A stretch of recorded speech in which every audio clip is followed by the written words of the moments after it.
Hello my dear friend, welcome to the session of wellness wonder and learning. आज झारखंड राज्य के विकास के क्रम में झारखंड किस तरह से अपने समृद्ध खनिज संसाधनों और भारत के प्रमुख औद्योगिक क्षेत्र में विकास के लिए महत्वपूर्ण योगदान दे रहा है, इसके बारे में जानेंगे। और आगे इसके विकास के लिए क्या रोड मैप हो, ये भी जानना बहुत आवश्यक है। माय डियर फ्रेंड, अब स्थिरता और लो कार्बन इकोनॉमी की दिशा में एक महत्वपूर्ण कदम उठाने की आवश्यकता है, जिसके लिए एक रोड मैप भी सरकार द्वारा तैयार किया गया है। इस लक्ष्य को प्राप्त करने के लिए एक सुव्यवस्थित कार्य योजना रोड मैप तैयार कर दी गई है, जो राज्य के समग्र विकास और पर्यावरणीय संरक्षण को बढ़ावा देगा। एनवायरमेंटल कंजर्वेशन के साथ साथ किस तरह से लो कार्बन इकोनॉमी की ओर आगे बढ़ें, इस पर एक कार्य योजना तैयार की गई है, जिसका कि हमें पालन करना काफी आवश्यक है। लेकिन इस रोड मैप को सिर्फ डॉक्यूमेंट में रहने से नहीं होगा। रोड मैप को मॉडिफाई करने की आवश्यकता है और इसे अपनाने की आवश्यकता है। सबसे पहले जो जरूरी है वो है रिन्यूएबल एनर्जी को अडॉप्ट करना। रिन्यूएबल एनर्जी वो है सोलर और विंड एनर्जी। झारखंड में सोलर और विंड एनर्जी के क्षेत्र में निवेश को बढ़ावा दिया जाना काफी आवश्यक है। इसमें अगर इन्वेस्टमेंट के लिए लोग आगे आएं तो इस क्षेत्र में काफी विकास हो सकता है। इसके लिए राज्य सरकार बड़े पैमाने पर सोलर पावर प्लांट और विंड टरबाइन लगाने की योजना बना भी रही है। लेकिन इस क्षेत्र में हमें अगर विकास करना है तो हमें आगे आना होगा और गवर्नमेंट को इसके लिए एक सहकारी नीति के अनुसार काम करना होगा। किस तरह से यहाँ के लोकल्स आदिवासियों की इसमें भागीदारी हो। इन्वेस्टमेंट को बढ़ावा देना अच्छी बात है, लेकिन इस इन्वेस्टमेंट में जमीन जो है सबसे प्रमुख इन्वेस्टमेंट है। और जब जमीन का इन्वेस्टमेंट होगा तो जमीन के जो मालिक हैं उनकी भागीदारी इसमें सुनिश्चित करनी सरकार की जिम्मेवारी है। तो हम अगर झारखंड का समग्र विकास चाहते हैं तो इस रोड मैप में ये देना काफी आवश्यक है कि रिन्यूएबल एनर्जी, जो सोलर एनर्जी और जो विंड एनर्जी है, इस क्षेत्र में हम अगर इन्वेस्टमेंट को बढ़ावा दे रहे हैं तो इस इन्वेस्टमेंट में जिनकी जमीन जाएगी, जो जमीन के मालिक हैं, जो डिस्प्लेस्ड होंगे, उनको किस तरह से इसमें भागीदारी मिले, हिस्सा मिले, ताकि इस क्षेत्र का समग्र विकास हो। ये बहुत ही आवश्यक है। नाउ बायोमास एनर्जी, कृषि अवशेषों और जो बायो वेस्ट है, बायोलॉजिकल वेस्ट, बायो वेस्ट के कचरे का जो उपयोग करके बायोमास एनर्जी के प्रोडक्शन को बढ़ावा देना इस डॉक्यूमेंट्स का मेन लक्ष्य है। लेकिन यह स्थानीय किसानों को इसमें साथ में लेकर और फिर अगेन उनकी भागीदारी, सहभागिता को इसमें सुनिश्चित करके इस क्षेत्र के लिए आय का एक अतिरिक्त स्रोत बनाया जा सकता है। सरकार ने इस पर ध्यान तो दिया है, लेकिन इस रोड मैप में आदिवासी क्षेत्रों के रहने वाले आदिवासियों की भागीदारी सुनिश्चित करना बहुत ही आवश्यक है। आदिवासियों को इसमें शामिल करके ही इस क्षेत्र का विकास किया जा सकता है।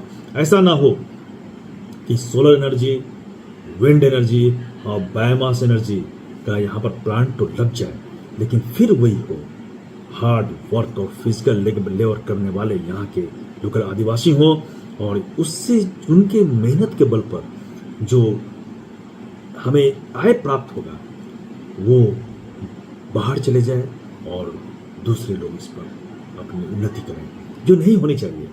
यहाँ की उन्नति जो है तभी होगी जब लोकल्स की भागीदारी इसमें सुनिश्चित करनी होगी। और इन सभी प्लांट्स के आने के पहले बहुत ही आवश्यक है यहाँ के लोकल्स को शिक्षित किया जाए, इसके टेक्निकल नो हाउ को उनकी जानकारी दिया जाए, और ये तब तक स्थापित न हो जब तक कि वो पूरी तरह से इस टेक्नोलॉजी को नहीं जान जाए, इस क्षेत्र में वो काफी कुछ नहीं समझ ले, तब तक उनकी भागीदारी भी पूर्ण नहीं हो पाएगी। और जब वो वेल एजुकेटेड हो जाएंगे तो उनकी भागीदारी इसमें सुनिश्चित करना। 50% इसमें भागीदारी आदिवासियों की होनी चाहिए। कौन आदिवासी? जो शिक्षित हो, जो टेक्निकली उनमें नॉलेज हो, जो टेक्निकली इस काम को करवा सके, तभी जो इस क्षेत्र का विकास होगा। दूसरा है स्मॉल हाइड्रो प्रोजेक्ट्स, लघु हाइड्रो परियोजनाएं। राज्य में छोटी छोटी नदियों और जल स्रोतों का उपयोग करके लघु हाइड्रो परियोजनाओं का विकास किया जाना आवश्यक है, जिससे ग्रामीण क्षेत्र में स्वच्छ ऊर्जा की पहुंच सुनिश्चित होगी। ऊर्जा जो है बहुत ही आवश्यक है, और छोटे छोटे जो हमारे जल के स्रोत हैं, नदियां हैं, उनसे स्मॉल हाइड्रो प्रोजेक्ट्स लगाकर एनर्जी का उत्पादन किया जा सकता है, और इससे जो है गांव में इसको पहुंचाया जा सकता है। गांव गांव में एनर्जी जब इससे पहुंचेगी, लोगों का विकास होगा। खनिज संसाधनों का सतत उपयोग, कोयला, कोल ट्रांजिशन, कोयला आधारित ऊर्जा उत्पादन को धीरे धीरे कम करना, और रिन्यूएबल एनर्जी के जो सोर्स है, जो रिन्यूएबल एनर्जी के स्रोत है, उनको बढ़ावा देना, इस पर काफी महत्वपूर्ण चर्चा की आवश्यकता है। इसके लिए कोल के माइंस जो है वो धीरे धीरे बंद करना पड़ेगा, और उस क्षेत्र में रिहेबिलिटेशन कर और लोगों की फिर से वहां पर बसाव कर इस कार्यक्रम को लागू किया जा सकता है। और जहां जहां कोल प्रोजेक्ट्स हैं, उन क्षेत्रों में पावर जनरेट करने के लिए सोलर एनर्जी प्रोजेक्ट्स, और फिर आपको विंड एनर्जी प्रोजेक्ट्स, और छोटे छोटे नदियों पर हाइड्रो एनर्जी प्रोजेक्ट्स को लगा करके इसकी कमी को पूरी की जा सकती है। और इसमें काफ़ी संभावना है, काफ़ी कुछ इसमें विकास किया जा सकता है। रिन्यूएबल एनर्जी जो है आज की जरूरत है, तभी लो कार्बन इमिशन को हम प्राप्त कर पाएंगे। जीरो कार्बन इमिशन हमारा लक्ष्य है। खनिज आधारित उद्योग जो है, खनिज संसाधनों का अधिकतम उपयोग हमें सुनिश्चित करना होगा। इसके लिए लोकल्स लेवल पर उद्योगों की स्थापना की जानी चाहिए, और फिर इसमें लोकल्स आदिवासियों की भागीदारी सुनिश्चित करना सबसे आवश्यक है, जो कि ऊर्जा कुशल और पर्यावरण अनुकूलन प्रौद्योगिकियों का उपयोग करके इस क्षेत्र का विकास किया जा सकता है। ग्रीन हाइड्रोजन मिशन, हाइड्रोजन का प्रोडक्शन। झारखंड में ग्रीन हाइड्रोजन उत्पादन के लिए विशेष मिशन की शुरुआत की जानी चाहिए, और इस रोड मैप में है भी इसे किया जाना है।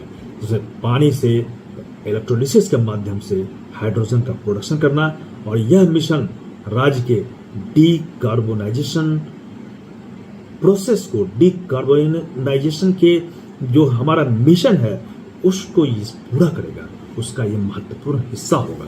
और हाइड्रोजन आधारित उद्योग अगर इस क्षेत्र में लगते हैं, ग्रीन हाइड्रोजन का उपयोग स्टील के बनाने में, केमिकल्स इंडस्ट्री को चलाने में एक स्वच्छ एनर्जी के रूप में इसको किया जा सकता है, और इसके लिए टेक्निकल नो हाउ की आवश्यकता है।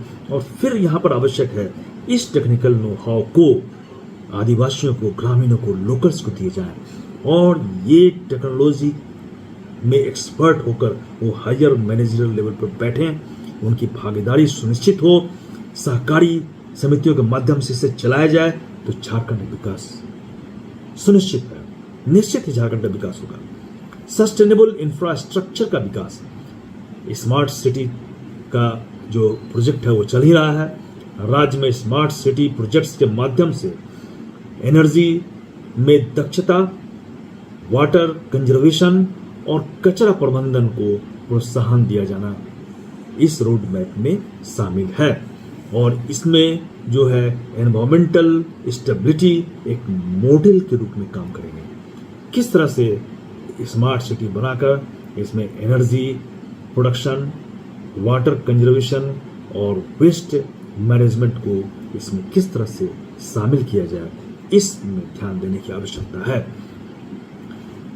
पर्यावरण अनुकूलन ट्रांसपोर्टेशन, इलेक्ट्रिक वाहनों के उपयोग को बढ़ावा दिया जाए।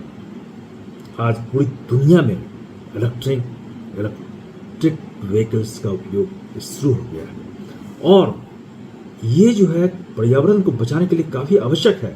इसके लिए चार्जिंग इंफ्रास्ट्रक्चर को विकसित किया जाना आवश्यक है। इसके अलावा सार्वजनिक परिवहन और अधिक पर्यावरण अनुकूलन व्हीकल्स को लाने की आवश्यकता है, तभी हम लो कार्बन इमिशन की ओर आगे बढ़ सकते हैं, जीरो कार्बन इमिशन। शिक्षा और जागरूकता जो है इस क्षेत्र में महत्वपूर्ण भूमिका निभाती है। स्कूली पाठ्यक्रम में एनवायरमेंटल कंजर्वेशन और स्टेबिलिटी के संबंध में इसके क्या क्या नियम्स हैं, क्या प्रोसेस हैं, इसको पढ़ाया जाना शुरू से आवश्यक है। छात्रों को पर्यावरण के प्रति जागरूक बनाने के लिए विशेष कार्यक्रम को आयोजित करना आवश्यक है। माय फ्रेंड, अब जो है शिक्षा की नीति को चेंज करने की आवश्यकता है। शुरू से ही बच्चों में टेक्निकल ज्ञान जो है देना काफी आवश्यक है। विंड एनर्जी किस तरह से तैयार होते हैं, विंड एनर्जी क्या है, इसके क्या फायदा है, सोलर एनर्जी किस तरह से तैयार होते हैं, सोलर एनर्जी के क्या फायदे हैं और किस तरह से इसको चलाया जा सकता है, इसकी शिक्षा शुरू से ही KG 1 से ही देने की आवश्यकता है। ये प्रोफेशनल स्किल्स डेवलप करेगा और बच्चे जो हैं बड़े होकर के इसमें एक्सपर्ट होंगे और फिर वो इस तरह के टेक्निकल नॉलेज को प्राप्त करके इस क्षेत्र में काफ़ी योगदान दे सकते हैं, महत्वपूर्ण रूप से इसको बढ़ावा दे सकते हैं। ये काफ़ी आवश्यक है। दूसरा है स्थानीय समुदायों को पर्यावरण के मुद्दों पर जागरूक करने की आवश्यकता है। फिर इसके लिए लोगों को शिक्षित करने की आवश्यकता है और ये शिक्षा बड़ों को नहीं बच्चों को देने की आवश्यकता है। अगर इसे शिक्षा पॉलिसी में चेंज करके KG 1 से ही एनवायरमेंटल जो अवेयरनेस है इसके बारे में बताया जाए, किस तरह से पर्यावरण को हम संरक्षित रख सकते हैं, इसके क्या प्रोसेस है, एनवायरमेंटल प्लानिंग क्या है, किस तरह से एनवायरमेंटल प्लानिंग को हम उद्योगों में शामिल कर सकते हैं, एनवायरमेंटल इम्पैक्ट असेसमेंट क्या है, इसकी जानकारी इनिशियल स्टेज में KG 1 से देने की आवश्यकता है। ये एक प्रोफेशनल स्किल्स को डेवलप करेगा और बच्चों में ये अवेयरनेस क्रिएट करेगा कि एनवायरमेंटल डिग्रेडेशन को किस तरह से रोका जाए, तभी जो है इस क्षेत्र का सतत विकास होगा। खनिज आधारित उद्योगों को सहकारी आधार पर संचालित किया जाना काफी आवश्यक है, जिसमें स्थानीय निवासियों की भागीदारी होनी चाहिए, जिससे न केवल आर्थिक समृद्धि बढ़ेगी बल्कि स्थानीय समुदायों का विकास भी होगा। स्थानीय संसाधनों का उपयोग करके लघु और मध्यम उद्योगों को बढ़ावा दिया जाना चाहिए और इस रोड मैप में है, गवर्नमेंट के द्वारा बनाया भी गया है कि किस तरह से स्मॉल और मीडियम लेवल के इंडस्ट्रीज को इसमें बढ़ावा दिया जाएगा। इससे रोजगार के नए नए अवसर सृजित होंगे और आर्थिक असमानता जो है वो कम दूर होगी। खनन के क्षेत्र में प्लांटेशन, वृक्षारोपण और वन संरक्षण के कार्यक्रमों को लागू किया जाना आवश्यक है। इससे पर्यावरणीय क्षति जो है काफी कम हो जाएगी और राज्य में बायोडायवर्सिटी जो है वो कंजर्व होगा। बायोडायवर्सिटी को कंजर्व करना काफी आवश्यक है, तभी हम पर्यावरण को बचा सकते हैं। योजना के कार्यान्वयन में प्रगति पर नजर रखने के लिए एक मजबूत निगरानी तंत्र, एक मजबूत इंस्पेक्शन सिस्टम का होना काफी आवश्यक है और इस इंस्पेक्टिंग बॉडी में गवर्नमेंट के ही अधिकारी न हो बल्कि सहकारिता के माध्यम से चलाए जाने वाले उद्योगों के जो मेंबर्स हैं उनको भी शामिल किया जाना चाहिए। यह तंत्र जो है यह उस क्षेत्र में जो है जाके इन्वेस्टिगेट करेगा, अवलोकन करेगा और आवश्यकता अनुसार जो पॉलिसी जो है उसमें चेंज कर सकता है। योजना की सफलता के लिए और इस चुनौतियों को सामना करने के लिए इसमें एनुअल इन्वेस्टिगेशन काफी जरूरी है।